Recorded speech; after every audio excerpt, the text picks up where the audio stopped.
नमस्कार दोस्तों, आप सभी का स्वागत है फ्री की पाठशाला में। जैसा कि इंग्लिश की क्लास हमारे चैनल पे चल रही है तो उसी पर अब ये जो है उसकी नेक्स्ट क्लास है। इससे पहले मैं आपको ये बताना चाहूँगा कि इसी चैनल पर मैंने direct indirect active voice passive wise preposition के जो रूल हैं, प्रोनाउन के जो रूल हैं, नाउन के जो रूल हैं, कंजंक्शन के जो रूल हैं, एडजेक्टिव, एडवर्ब, वर्ब, टेंस, ये सभी चीज़ें मैंने डिस्कस कर रखी हैं और उसकी एक अलग से प्लेलिस्ट भी इस चैनल पर अवेलेबल है, आप उसको जाकर देख सकते हैं। साथ ही यदि आप चाहते हैं कि इस क्लास की पीडीएफ आपको प्राप्त हो सके तो आप डिस्क्रिप्शन में दिए गए टेलीग्राम चैनल को ज्वाइन कर सकते हैं, जिससे कि आपको नोट्स बनाने की ज़रूरत नहीं पड़ेगी। इसी के साथ दोस्तों, जो भी नई भर्तियां आती हैं या फिर जो भी भर्तियों से रिलेटेड महत्वपूर्ण सूचनाएं आते हैं उस पर भी मैं वीडियो इस चैनल पर लेकर आता रहता हूं। तो यदि आप चाहते हैं कि सभी महत्वपूर्ण सूचनाएं तथा क्लासेस आपको प्राप्त हो सकें तो आप वीडियो को लाइक करिएगा तथा चैनल को भी सब्सक्राइब करें, जिससे कि हर एक वीडियो की नोटिफिकेशन आप तक पहुंच सके। और हाँ फ्रेंड्स, वीडियो को पूरा देखिएगा क्योंकि इसी लेक्चर में मैं फिगर ऑफ स्पीच पूरा डिस्कस करूंगा। जैसा कि आप सभी लोग जानते होंगे, इंग्लिश में पार्ट ऑफ स्पीच होते हैं, ठीक है। तो पार्ट ऑफ स्पीच अलग चीज़ है, फिगर ऑफ स्पीच अलग चीज़ है। फिगर ऑफ स्पीच आप कह सकते हैं एक तरीके से जिस प्रकार हिंदी में अलंकार होता है उसी तरीके से ये अंग्रेजी का अलंकार है, कौन, फिगर ऑफ स्पीच। और आप कमेंट सेक्शन में मुझे बताएं कि कितने प्रकार के पार्ट ऑफ स्पीच होते हैं। तो चलिए आगे डिस्कस करते हैं कौन कौन से फिगर ऑफ स्पीच हैं। सबसे पहले हम देखेंगे figure of speech based on comparison, मतलब कि जब हम दो चीज़ों की को कंपेयर करते हैं या फिर उनका तुलना करते हैं तो उसके बेसिस पे कौन कौन से फिगर ऑफ स्पीच हैं। तो जो सबसे पहला जो है हमारा फिगर ऑफ स्पीच वो है सिमली। सिमली क्या है? सिमली में हम क्या करते हैं, एक चीज़ को दूसरे चीज़ से कंपेयर करते, compare one thing to another thing. अच्छा, सिमली की एक खासियत ये होती है कि जब भी सिमली फिगर ऑफ स्पीच का यूज होता है तो उस समय लाइक या फिर एज शब्द का यूज किया जाता है। एग्जाम्पल के तौर पे अगर हम देखें तो the kids bag was as heavy as a bag full of rocks, मतलब कि बच्चे का बैग इतना भारी है कि जैसे पत्थरों से भरा हुआ कोई बैग हो। तो जैसे आप देख सकते हैं यहाँ पे एज का यूज किया गया है। ठीक इसी प्रकार पैटर्न जो होता है सिमली का वो किस प्रकार होता है उसके बारे में डिस्कस करें तो जो है verb plus like a plus noun. और एक और पैटर्न कौन सा होता है, as adjective plus as plus noun. तो देखिए दो पैटर्न में यूज किए जाते हैं सिमली, यानी कि आपको ये पता चला जब लाइक का यूज होगा तो उसके बाद एक नाउन आएगा, जब एज का यूज होगा तो उसके बाद क्या यूज होगा, एक एडजेक्टिव का यूज किया जाएगा। तो और एग्जांपल्स देखते हैं, जैसे कि the moon shone bright like a diamond. अब देखिए क्या डायमंड, क्या डायमंड हमारा क्या है, नाउन है, एक मटेरियल का नाम है, मटेरियल नाउन है कौन, डायमंड। तो ये मेरा सिमली है, कैसे पता चला, हम जो है दो चीज़ों कंपेयर कर रहे हैं, एक मून को और डायमंड को।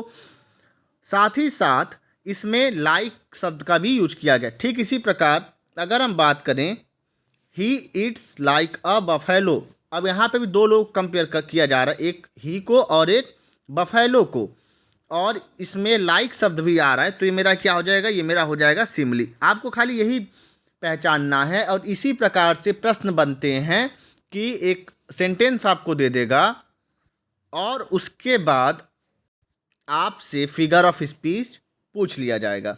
आगे बात करें और एग्जाम्पल देखते हैं तो the girls dress was as black as कोल।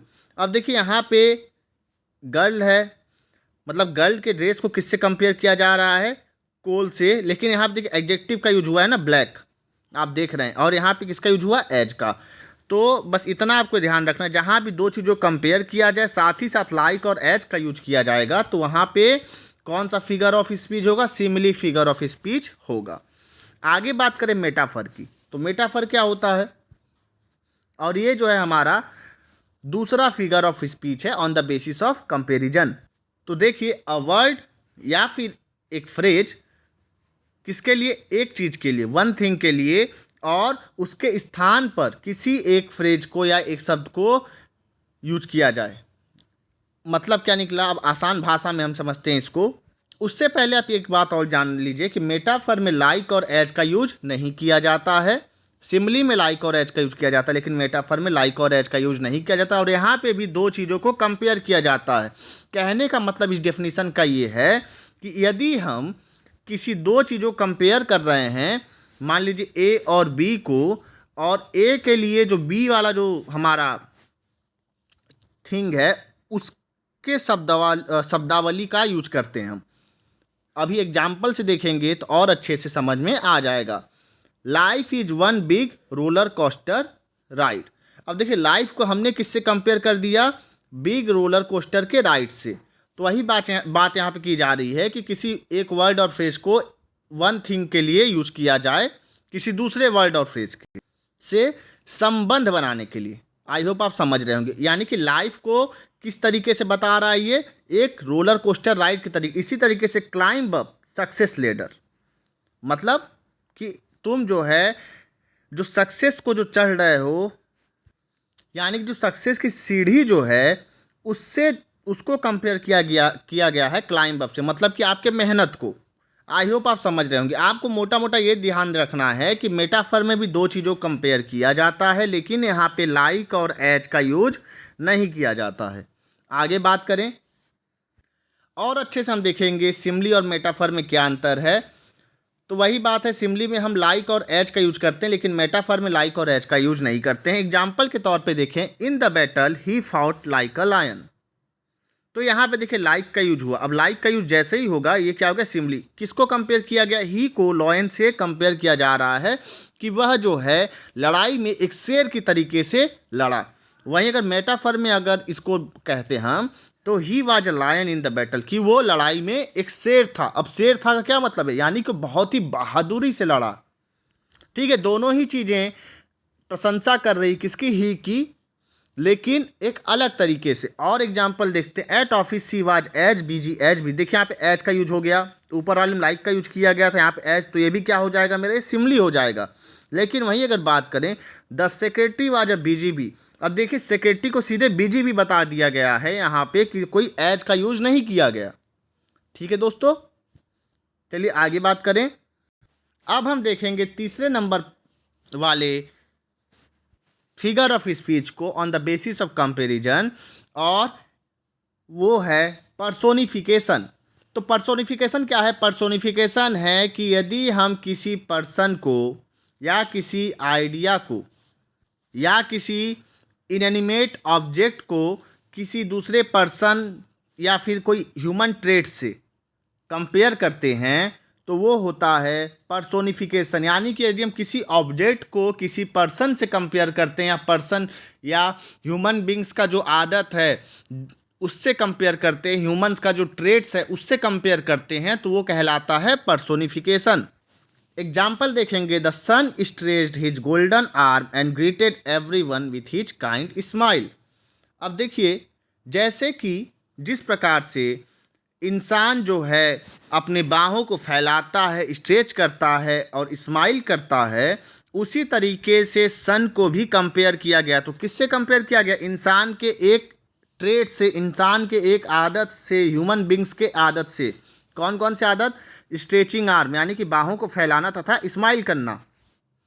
आगे और बात करें, the trees are fluttering and dancing in the breeze. अब देखिए फ्लटरिंग मतलब क्या होता है, लहराना, डांसिंग मतलब नाचना। अब ट्रीज को भी किससे कंपेयर किया गया, पेड़ों को। पेड़ों को भी इंसानों के ट्रेड से, जैसे कि हम लोग डांस करते हैं, इंसान डांस करते हैं, उसी तरीके से पेड़ को भी बताया गया है कि जब हवा चल रही थी तो पेड़ नाच रहे थे और लहरा रहे थे। आई होप आप समझ गए होंगे। आपको सीधे सीधे ये ध्यान रखना है कि यदि किसी सेंटेंस में किसी ऑब्जेक्ट को हम किसी ह्यूमन ट्रेट से कंपेयर करते हैं तो वो कहलाएगा हमारा पर्सोनिफिकेशन। आगे बात करें, चौथा है एपिस्ट्रॉफी। तो एपिस्ट्रॉफी ये होता है जब हम किसी एब्सेंट पर्सन या फिर पर्सोनिफाइड थिंग से बात करने के लिए एड्रेस करते हैं या फिर संबोधित करते हैं उसको, तो कहलाता है एपिस्ट्रॉफी। जैसे twinkle twinkle little star how I wonder what you are. I hope आप सभी ने बचपन में इस पोएम को पढ़ा होगा। अब इसमें क्या हो रहा है कि जो छोटा बच्चा है, जो किड जो है, वो किससे बात कर रहा है, स्टार से बात कर रहा है, ठीक है। किससे बात कर रहा है? स्टार से बात कर रहा है। अब देखिए, क्या स्टार से कोई बात कर सकता है? नहीं कर सकता है। तो वही बात कह रहा है कि कोई पर्सोनिफाइड थिंग हो या फिर जो एब्सेंट थिंग हो, उसको संबोधित करते हुए जब हम किसी सेंटेंस में बातें कहते हैं तो उसको कहा जाता है एपेस्ट्रॉफी। अब हम दोस्तों डिस्कस करेंगे figure of speech based on association. तो देखिए, यहाँ पे हम दो चीज़ों को कंपेयर नहीं करेंगे, बल्कि इन दोनों ही चीज़ों क्या करेंगे? जोड़ेंगे, एसोसिएट करेंगे इनको, ठीक है। तो देखते हैं सबसे पहला कौन सा है। तो जो सबसे पहला है वो है मेटोनिमी। तो यहाँ पे देखिए क्या होता है कि हम सब्स्टिट्यूट करते हैं किसको? नाम को। कैसे सब्स्टिट्यूट करते हैं? अब हम एग्जाम्पल से इसको समझेंगे। देखिए, इस वाले सेंटेंस में the pen is mightier than sword, मतलब कि जो पेन है वो स्वॉर्ड यानी तलवार से भी ज़्यादा माइटर है। इसका कहने मतलब ये है कि पेन ज़्यादा ताकतवर है, कलम ज़्यादा ताकतवर है किससे? आपके तलवार से भी ज़्यादा बहादुर है, ताकतवर है। तो आप देख रहे हैं पेन को किससे कम एसोसिएट किया गया? पेन को किससे जोड़ा गया? स्वॉर्ड से, तलवार से। आगे बात करें, जो दूसरा जो है figure of speech based on association is synecdoche, ठीक है। अब ये क्या कहता है? इसमें जो है ये ऐसा फिगर ऑफ स्पीच है जिसमें कि सिर्फ एक पार्ट जो है आपके पूरे होल ग्रुप को रिप्रेजेंट करे, या फिर पूरा ग्रुप ही जो है एक पार्ट को रिप्रेजेंट करे। इसके उलट भी, जैसे यहाँ पे देख रहे हैं आप, वाइस वर्सा भी लिखा है। तो इस प्रकार का जो फिगर ऑफ स्पीच होता है उसको कहा जाता है साइनेक्डोची। एग्जाम्पल से समझेंगे तो अच्छे से समझ में आएगा। तो देखिए, I bought myself a new set of wheels to travel every day. अब यहाँ पे जो न्यू सेट ऑफ व्हील्स है, ये किसको बता रहा है? यानी कि पहियों का एक नया सेट। पहियों का नया सेट किसको डिनोट कर रहा है? कार को डिनोट कर रहा है। और कार का ही पार्ट तो होता है पहिया। तो वही बात यहाँ पे कही गई है कि एक पार्ट जो है पूरे होल मतलब पूरी चीज को रिप्रेजेंट करे, तो उसी को कहा जाता है साइनेक्डोची। तो यहाँ पे व्हील जो है किसको डिनोट कर रहा है? कार को डिनोट कर रहा है, ठीक है। आगे बात करें, India one the ICC world cup 2027। मान लीजिए ये फ्यूचर में अगर हम बात करें, जब 2027 में यानी कि 28 में अगर हम बात कर रहे हैं, तो यदि मैं कहूँ कि इंडिया ने जो है 2028 में, यदि आप इस क्लास को सुन रहे हैं कि 2027 का वर्ल्ड कप जीत लिया, आई होप ऐसा ही हो, तो यहाँ पे जो इंडिया जो शब्द है पूरे इंडियन क्रिकेट टीम को रिप्रेजेंट कर रहा है, ना कि किसी एक पर्सन को, ठीक है दोस्तों। आगे बात करते हैं figure of speech based on sound effect. अब हम दोस्तों देखेंगे कि जो साउंड का जो इफेक्ट होता है, जो ध्वनि का जो प्रभाव जो होता है, उसके बेसिस पे जो फिगर ऑफ स्पीच है, जो अलंकार है इंग्लिश का, वो किस प्रकार का होता है, मतलब कितने तरीके के हैं। तो जो सबसे पहला है वो है ओनोमैटोफिया। तो the formation of word from a sound associated with what is named, यानी कि ये वो शब्द हैं जो कि किसी पर्टिकुलर जानवर या किसी पर्टिकुलर चीज़ के लिए होते हैं। जैसे कि बज किसके लिए यूज होता है? बी के लिए, मधुमक्खी के, जो मधुमक्खी जो भुनभुनाती है उसके लिए। हिस किसके लिए यूज होता है? स्नैक के लिए, जो फुफकारता है सांप। क्वैक क्वैक कौन करता है? डक, बतख। स्प्लैश, जैसे आप पानी लीजिए बाल्टी में, उसको फेंक दीजिए, वो जो आवाज़ जो आती है पानी की, उसको क्या कहा जाता है? स्प्लैश कहा जाता है। तो ये स्प्लैश किसको डिनोट करता है? पानी की ध्वनि को। इसी प्रकार से जो फोन की जो घंटी होती है उसको क्या कहते हैं? रिंग। आगे बात करें, दूसरा है अलिट्रेशन। अब ये इंपॉर्टेंट है, इसको अच्छे से समझते हैं। तो देखिए, repetition of constant sound specially in the beginning of the words, यानी कि किसी शब्द के शुरुआत में कोई सेंटेंस हो, मान लीजिए 4 शब्दों का सेंटेंस है, 4 वर्ड का एक सेंटेंस है, और चारों ही शब्द या 3 शब्दों में एक साउंड जो है वो बार बार रिपीट हो रहा है, खासकर शुरू वाला। अब इसको और अच्छे समझते हैं एग्जाम्पल से। तो वही कहलाता हमारा क्या? Alliteration. Example, don't drink and drive. यहाँ पे देखिए जो डी है, यहाँ भी डी और यहाँ पे भी डी, क्या हो रहा है? रिपीट हो रहा है ना, बार बार डी रिपीट हो रहा है, तो इसी को क्या कहते हैं? अलिट्रेशन कहते हैं। इसी प्रकार से if Peter paper picked a pick of pickled paper. अब यहाँ पे क्या हो रहा है, यहाँ पे पी क्या कर रहा है, पी रिपीट हो रहा है। आगे बात करें जो तीसरा जो सेंटेंस है हमारा वो ये है कि but a bit of better butter will my better better. तो यहाँ पे क्या है, यहाँ पे भी बी रिपीट हो रहा है। देखिए ये बी, यहाँ पे बी, ये बी, ये सभी क्या है, ये रिपीट हो रहे हैं। यहाँ पे भी आप देख सकते हैं पी, देखिए रिपीट कर होते जा रहा है। तो आपको सेंटेंस में देखना है क्या कोई पर्टिकुलर साउंड जो है बार बार किसी वर्ड के शुरू में किसी सेंटेंस में रिपीट हो रहा है। अगर आपको ऐसा देखने को मिलता है तो आप उसे कहेंगे अलिट्रेशन। इसी प्रकार से आप हिंदी में बताएं वो कौन सा अलंकार है जिसमें वर्णों की आवृत्ति होती है। चलिए आगे बात करें। तीसरा है एसोनेंस। एसोनेंस क्या है, the use of words that have the same और वेरी सिमिलर वॉवेल साउंड। मतलब ऐसे शब्दों का प्रयोग जिसमें कि एक ही तरीके का या बिल्कुल सिमिलर तरीके का वॉवेल का साउंड। आपको पता वॉवेल कौन कौन से, ए ई आई ओ यू, तो इनका जो साउंड है वो सभी शब्दों में क्या हो, रिपीट हो। जैसे the fat cat had a snack. अब यहाँ पे कौन सा वॉवेल रिपीट हो रहा है, ए। देखिए यहाँ पे ए रिपीट हुआ, ये आप देख सकते ए जो है क्या हुआ है, रिपीट हुआ। इसी प्रकार से alas it was a tough nut to crack, यहाँ पे भी ए का क्या हुआ, रिपीटिशन हुआ। तो यदि आप देखेंगे वॉवेल का रिपीटिशन हो रहा है तो क्या कहेंगे, एसोनेंस। यदि आप देखेंगे कोई साउंड जो है लगातार रिपीट हो रहा है तो उसको क्या कहा जाएगा, अलिट्रेशन कहा जाएगा। आगे बात करें, चौथा पॉइंट, चौथा है हमारा पन। तो देखिए पन जो है एक ह्यूमरस वे है यूजिंग अ वर्ड और phrase so that more than one meaning is suggested. ये न्यूमरस नहीं होगा दोस्तों, ये है हमारा HUMEROUS, ह्यूमरस। ठीक है, इसको आप सुधार लीजिएगा। यानी कि शब्दों का प्रयोग या फ्रेज का प्रयोग इस तरीके से करना कि वो जो शब्द या जो फ्रेज है वो हमको एक से अधिक मतलब बताएं। एग्जाम्पल देखते हैं, अ bicycle can't stand on its own because it is to tired. अब देखिए यहाँ पे टू टायर्ड लिखा हुआ है, टू टायर्ड कह ये रहा है ये कि एक बाईसाइकिल अपने आप स्टैंड नहीं कर सकता है।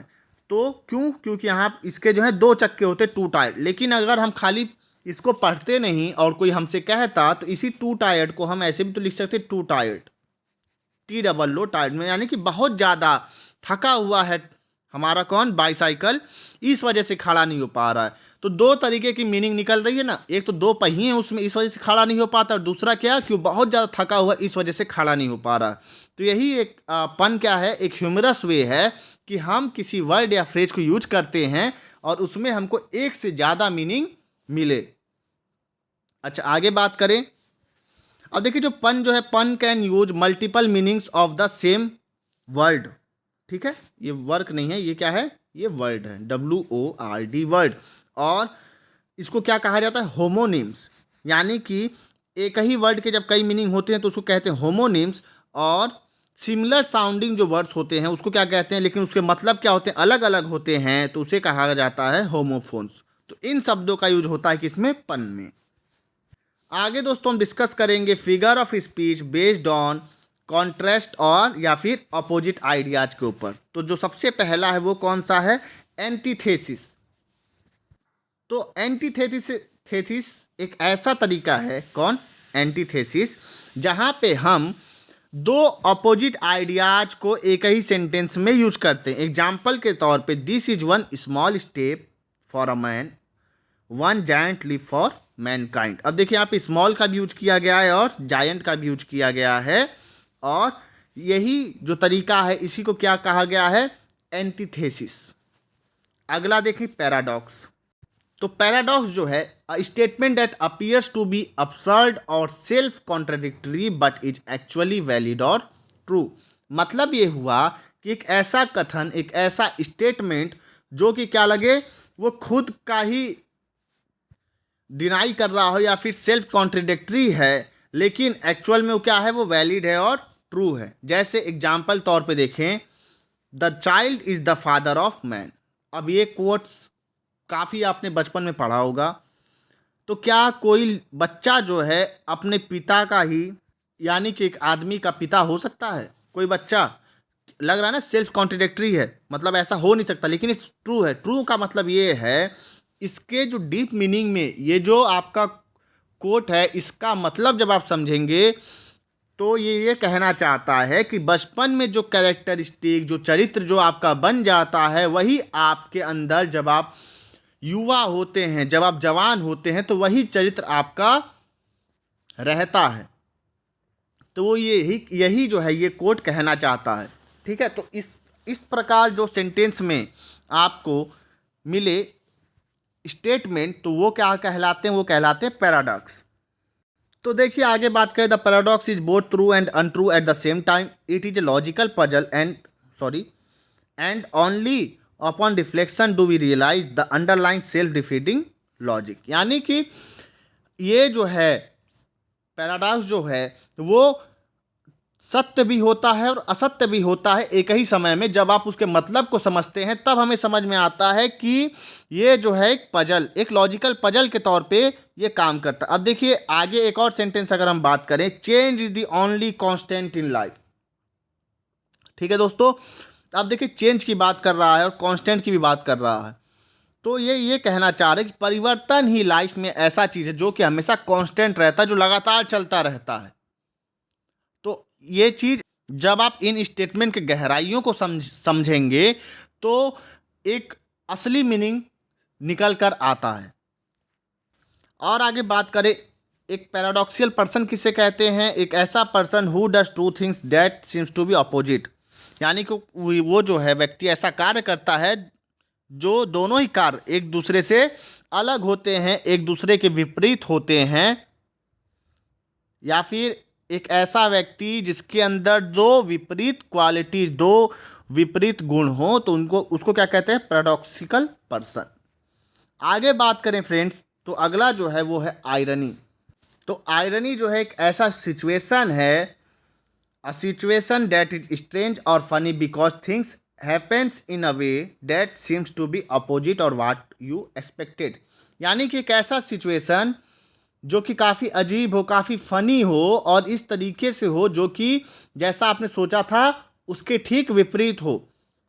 एग्जाम्पल के तौर पे देखें तो the minister of law and justice get arrested for a fake law degree. अब देखिए यहाँ पे लॉ एंड जस्टिस मिनिस्ट्री का मिनिस्टर यानी कि मंत्री, कानून मंत्री को ही फेक लॉ, नकली जाली लॉ डिग्री के लिए अरेस्ट कर लिया गया। अब देखिए देखने में क्या लग रहा है, कानून मंत्री क्या जाली कानून की डिग्री रखेगा? लग रहा नहीं कि बिल्कुल विपरीत है। तो इस प्रकार के जो भी सेंटेंस होते हैं कि आपके मतलब एक्सपेक्टेशन के बिल्कुल विपरीत, मतलब आप इसकी आशा ही नहीं कर सकते कि ऐसा भी कुछ हो सकता है, तो उसी कहा जाता है आयरनी। आगे बात करें आयरनी और पैराडॉक्स में क्या अंतर होता है, तो देखिए in irony there exist a mismatch between what is expected and what occurs. Irony में मिसमैच होता है, मतलब कि जो आप एक्सपेक्टेशन करते हैं उसके ठीक विपरीत होती है चीज़ें, आपके एक्सपेक्टेशन के हिसाब से चीज़ें नहीं होती। लेकिन अगर पैराडॉक्स की बात करें तो वो बिल्कुल क्लियर कॉन्ट्रडिक्टरी होती हैं चीज़ें एक दूसरे के। और पैराडॉक्स क्या होता है? एक लॉजिकल पजल होता है पैराडॉक्स। लेकिन आयरनी क्या है? आयरनी तो एक सीधा सीधा स्टेटमेंट ही होता है। और पैराडॉक्स क्या होता है? एक लॉजिकल पजल होता है जो कि देखने में तो लगता है कि ऐसा कुछ सत्य नहीं हो सकता, लेकिन जब आप उस सेंटेंस के डीप मीनिंग को समझते हैं तो आपको समझ में आता है कि ये जो है सेंटेंस ये सत्य है, ये ट्रू है। आगे बात करें तो चियास्मस, तो इस वर्ड का जो लिटरल मीनिंग है वो क्या है? रिवर्स या फिर क्रॉसवाइज अरेंजमेंट। तो देखिए इसमें क्या किया जाता है कि वर्ड को, ग्रामेटिकल स्ट्रक्चर को एक बार सीधा लिखते हैं और उसी सेंटेंस में एक बार क्या करते हैं? रिवर्स डायरेक्शन में लिखते हैं। अभी हम एग्जाम्पल समझेंगे तो आपको अच्छे समझ में आ जाएगा। नेवर लेट अ फूल किस यू और अ किस फूल यू। तो आप देख पा रहे होंगे कि अ फूल किस, अ किस फूल यू।